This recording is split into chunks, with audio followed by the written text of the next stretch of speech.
કે માર્ચ આવી ગયું છે, 10 દિવસ છે માર્ચમાં, તો અહીંયા હું લગાઈશ ફૂલ લેન્થ ટેસ્ટ હું લગાઈશ, એટલે કે રોજે જ હું એક પેપર લખીશ.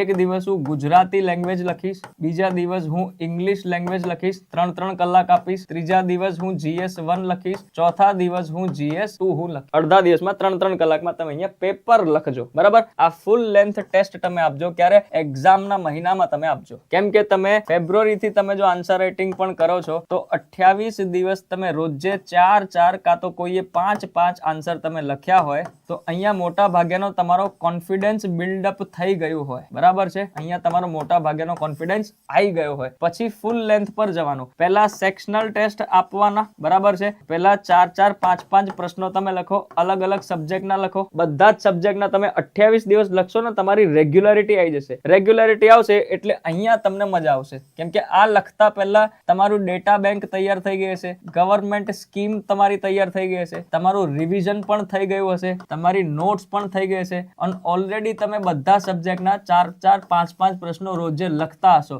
તો સાહેબ આટલું જો તમે કરશો તો તમે 100% હું તમને કહું છું 400 માંથી કાયદેસર 250 માર્ક્સ તમે લાવશો. 1 થી 10 ની અંદર તમારું રેન્ક હશે જ.